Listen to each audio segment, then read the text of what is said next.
Notre secours est dans le nom du Seigneur qui a fait le ciel et la terre. Quand il y en a plus, il y en a encore. Exode 38 et 39. Courage! Ce sont les derniers chapitres consacrés à la tente de la rencontre.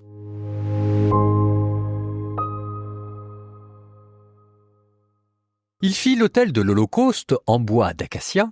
L'autel avait 5 coudées de long, 5 coudées de large. Sa base était donc carrée et 3 coudées de haut.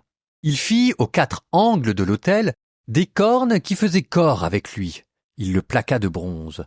Il fit tous les accessoires de l'autel, les vases, les pelles, les bols pour l'aspersion, les fourchettes et les brûle-parfums, le tout en bronze.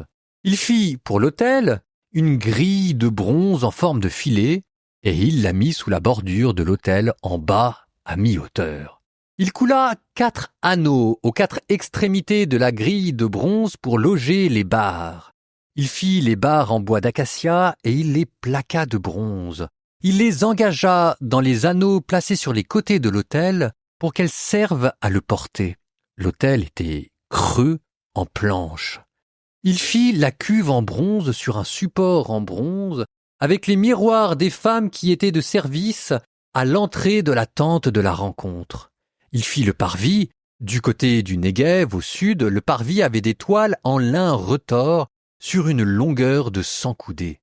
Leurs 20 colonnes et leurs 20 socles étaient en bronze. Les crochets des colonnes et leurs tringles en argent. De même du côté nord, 100 coudées avec leurs 20 colonnes et leurs 20 socles en bronze. Les crochets des colonnes et leurs tringles étaient en argent. Du côté ouest, des toiles sur 50 coudées avec leurs 10 colonnes et leurs 10 socles. Les crochets des colonnes et leurs tringles étaient en argent.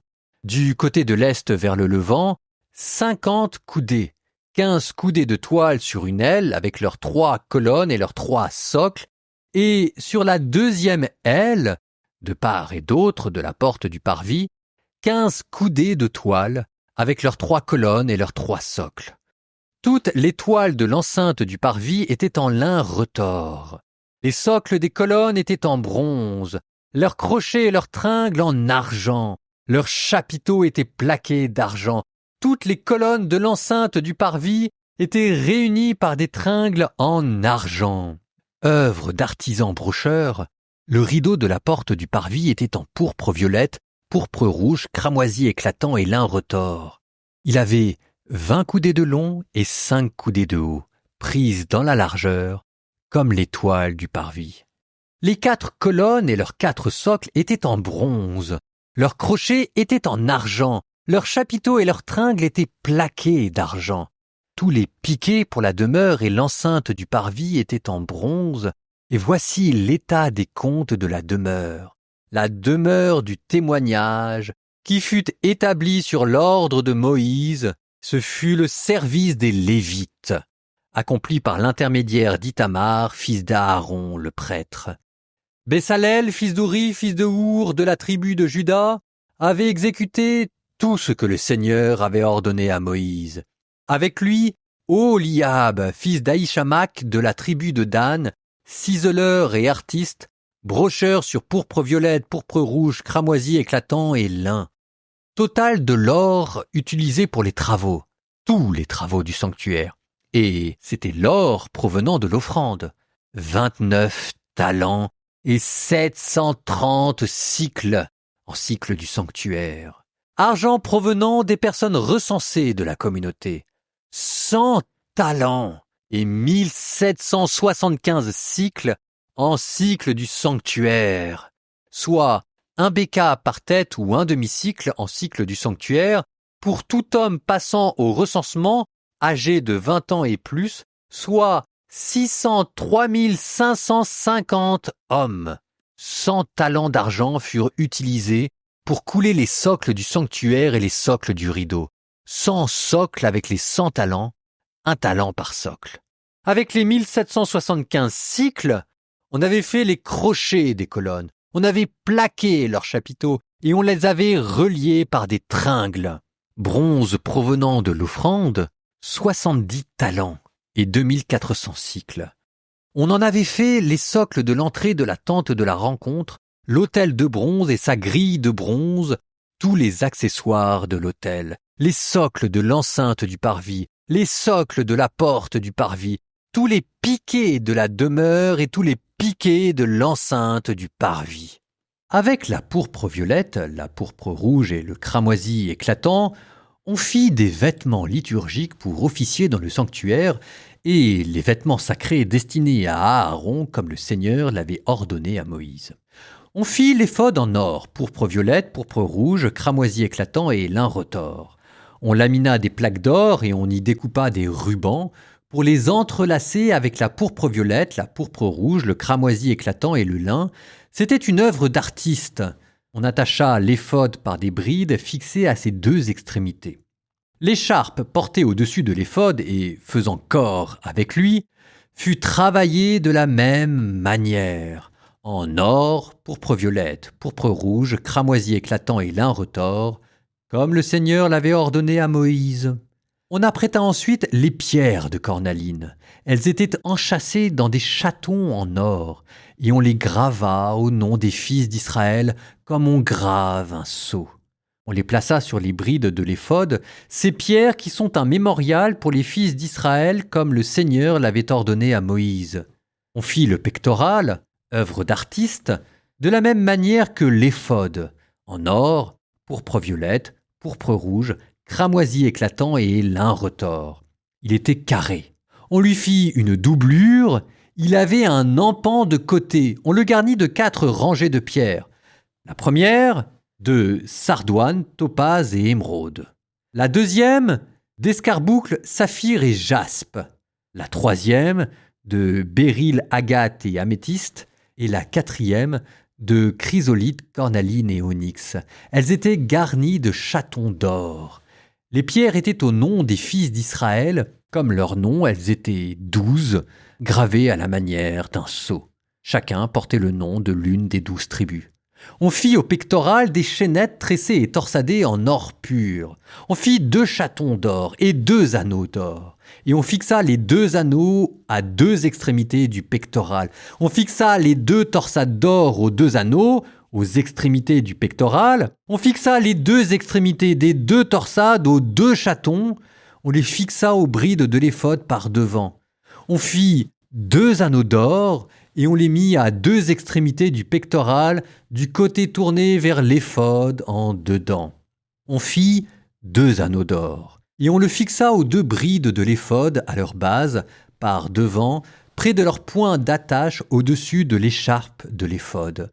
On relia le pectoral par ses anneaux aux anneaux de l'éphod avec un cordon de pourpre violette. Le pectoral était sur l'écharpe de l'éphod et il ne pouvait s'en détacher. On exécuta cela comme le Seigneur l'avait ordonné à Moïse.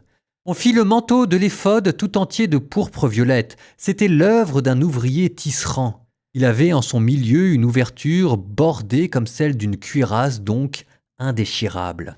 Sur les pans du manteau, on fit des grenades de pourpre violette, de pourpre rouge, de cramoisi éclatant et de lin retors, alternant avec des clochettes d'or pur tout autour. Clochettes et grenades sur les pans du manteau, tout autour pour officier, comme le Seigneur l'avait ordonné à Moïse. On fit les tuniques de lin pour Aaron et pour ses fils. C'était l'œuvre d'un ouvrier tisserand. On fit aussi le turban de lin, les garnitures des tiares de lin, les caleçons de lin, en lin retors, les ceintures en lin retors, pourpre violette, pourpre rouge et cramoisi éclatant. C'était l'œuvre d'un artisan brocheur.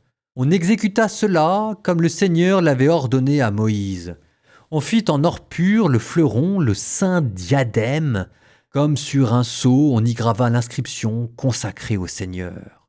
On attacha le fleuron à un cordeau de pourpre violette et on le plaça sur le devant du turban comme le Seigneur l'avait ordonné à Moïse. Ainsi furent achevés tout le service de la demeure, de la tente de la rencontre. Les fils d'Israël s'étaient mis à l'œuvre comme le Seigneur l'avait ordonné à Moïse. Ainsi firent-ils. Alors ils présentèrent la demeure à Moïse, la tente et tous ses accessoires, ses agrafes, ses cadres, ses traverses, ses colonnes et ses socles, la couverture en peau de bélier teinte en rouge et la couverture en cuir fin, le rideau de séparation, l'arche du témoignage, ses barres et le propitiatoire, la table, tous ses accessoires et le pain de l'offrande, le chandelier d'or pur, ses lampes, tous ses accessoires, l'huile du luminaire, l'autel d'or, l'huile de l'onction, l'encens aromatique et le rideau pour l'entrée de la tente.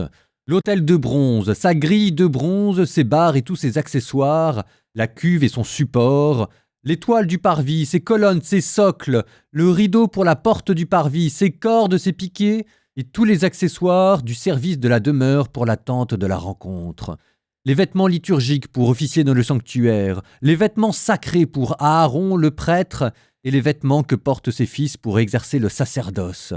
Les fils d'Israël avaient exécuté tout l'ouvrage comme le Seigneur l'avait ordonné à Moïse. Moïse vit tout ce travail. Voici qu'il l'avait fait. Comme le Seigneur l'avait ordonné, ainsi avait-il fait. Alors, Moïse les bénit.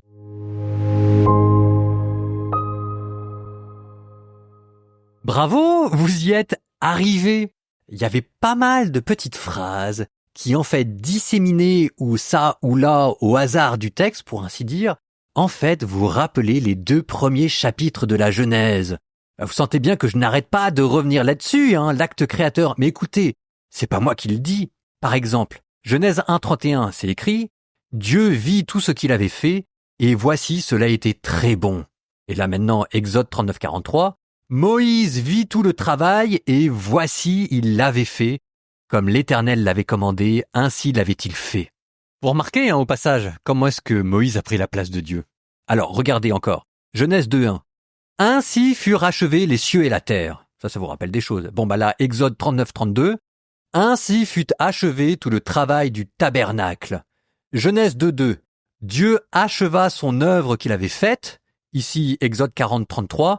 Moïse acheva l'ouvrage. Genèse 2:3. Dieu bénit le 7e jour, et ici, Exode 39:43, Moïse les bénit. À cela, vous rajoutez cette histoire de sabbat dont nous avons dit qu'il venait culminer l'œuvre de la création du tabernacle. Avec ça, vous notez les éléments floraux, les fleurs d'amandier, et puis l'homme. Belsacèl, l'artisan qui remplace Adam, l'intendant de la création. Vous êtes quand même vraiment dans la même geste. En fait, ce qu'il faut vous dire, c'est que cette tente représente le cosmos, l'univers. Il représente le jardin d'Éden retrouvé, il représente la structure de l'univers, et il est fait sur une autre structure qui se trouve dans le ciel, là où se trouve le sanctuaire céleste.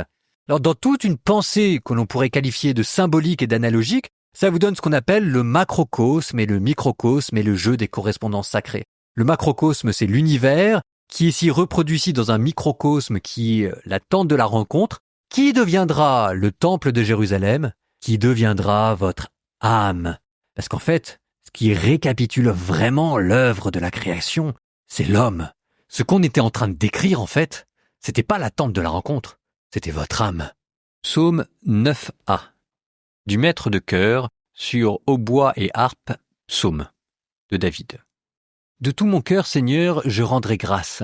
Je dirai tes innombrables merveilles. Pour toi, j'exulterai. Je danserai. Je fêterai ton nom, Dieu très haut. Mes ennemis ont battu en retraite devant ta face. Ils s'écroulent et périssent.